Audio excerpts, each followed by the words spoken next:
Hello there.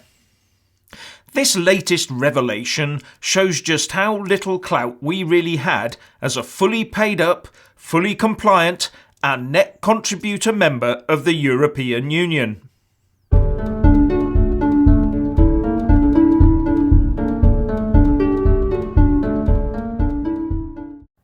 Well, I say revelation, but it's more like a flash of the obvious. In an article for The Guardian, Larry Elliott says that the single market is of benefit to manufacturers and not service providers, and then asks, guess which Britain excels in? He then takes a look back in time to when Harold Wilson blamed the defeat of his government to Ted Heath on a huge trade deficit of just £31 million, about 0.2% of GDP.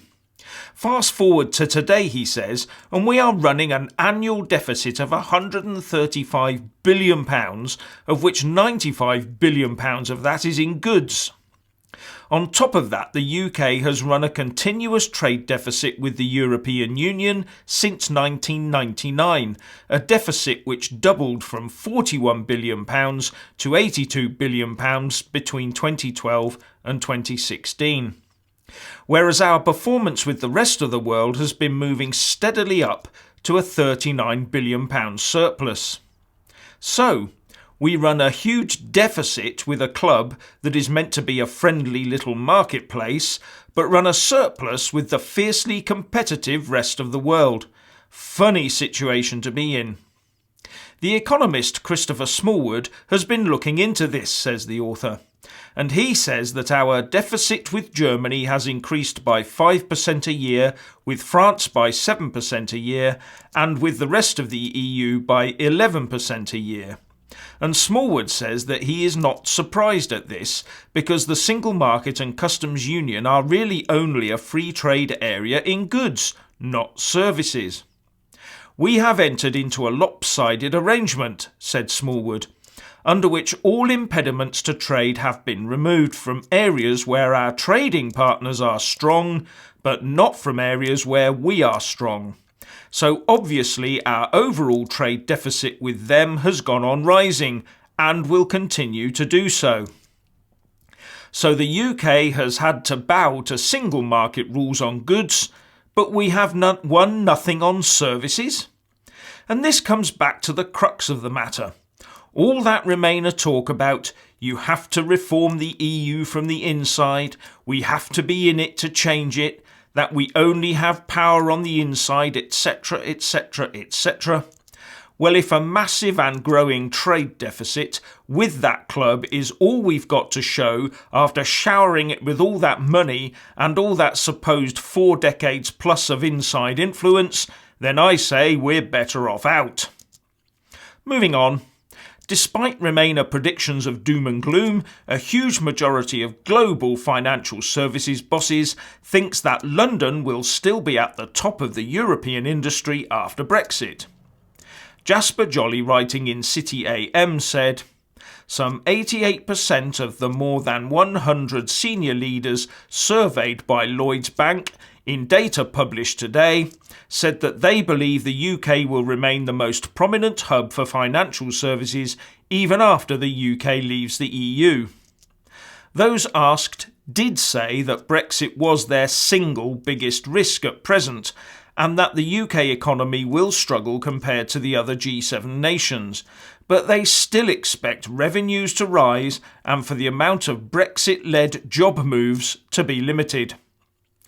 Robina Barker-Bennett, head of financial institutions at Lloyds, said, despite the worries about growth prospects, the lack of clarity about the final deal, and the speculation about the future of the financial services industry, the sector is upbeat about its growth prospects and long-term future. And the optimism is not just returning within the city. Reuters reports that according to a Deloitte survey, the transition deal hammered out last month has given a boost to the optimism of the UK's top companies. Deloitte surveyed 106 chief financial officers from top companies.